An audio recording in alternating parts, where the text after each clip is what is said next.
Hello everyone, my name is Luis Rafael Games and welcome to my presentation. Today I'm gonna talk to you a little bit about what an Ethernet cable is, especially talking about I'm talking about uh, Cat Cat5 cable. You know, the one that you use for the Ethernet to connect printers or whatever, connect printers, PCs or whatever you like. Well, first and foremost, I'm doing this presentation um, in order to please one of my instructors at Florida International University called Faisal Kalim, and secondly because I like to learn, I like to use my knowledge for something. So, like I said, I'm gonna be talking to you about the Cat5 cable, and then in the second part of the video, you're gonna see me teaching you how to make a proper Cat5 cable so you can use it. Well, first and foremost, what's a Cat5 cable? Well, it's a twisted pair cable for carrying signals. This type of cable is used in structured cabling for computer networks such as Ethernet.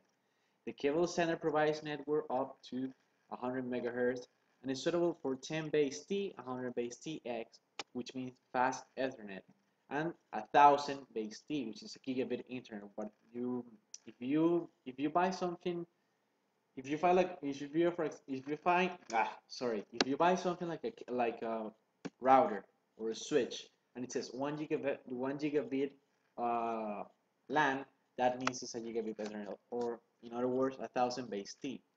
Cat5 is also used to carry other signals such as telephony and video. The cable is commonly connected using punch-down blocks, which are when they mean that punch-down blocks is a RJ45, that is the one that you can see over here, and modular connectors. Most Category 5 cables are unshielded, relying on the twisted pair design and differential signaling for noise rejection. Cat5 has been suspended by Category 5E, which means Cat5 enhanced specification. And we're going to see about Cat5 enhanced in a few moments. There are two types mm, of Ethernet cables: the crossover and the straight and the straight ones. The crossover, we use it pretty much when we're gonna connect different type of things, such as, for example, a switch to a router to a printer to um, a printer to a printer to a computer. That's the case when you use a crossover. So the easiest way to remember to use a crossover cable is when you connect to different types of devices. And the second one is straight, which is totally the opposite. This is used to connect the same kind dispositives. Uh, for example, a computer to a computer connection, a switch to a switch connection, a router to a router connection, or a printer to a printer connection, which we know it's impossible, but I'm just making an example here.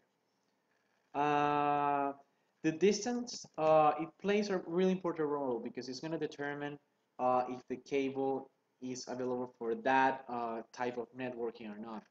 If you're going to be using a Cat5, the maximum length for a cable segment is 100 meters per TIA, 100 meters. So that means that at 101 meters, the cable is not going to work, or the speed of the network is going to be reduced. If longer runs are required, the use of the active hardware such as a repeater or switch is necessary. The specification for a 10 base T networking specify a 100 meters length between active devices. This allows for 90 meters of solid core permanent wiring, two connectors and two standard stranded patch cables of 5 meters, one at each end.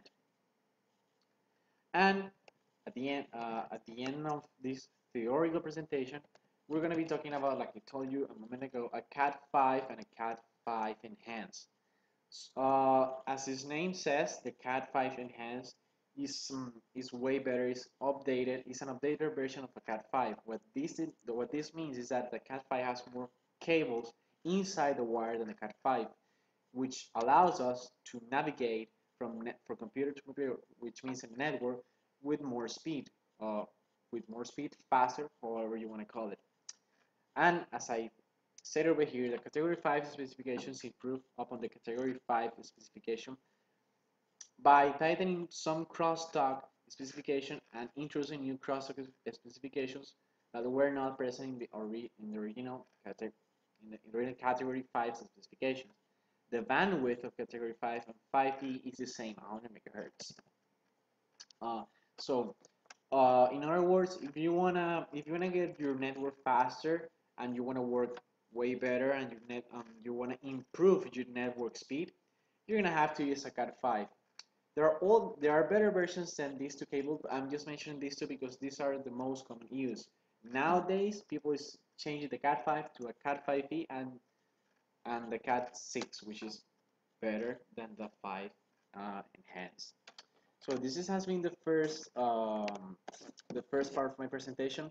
Stay tuned in for the second part of my presentation when I'm gonna teach you how to make a Cat5 cable, just like this one.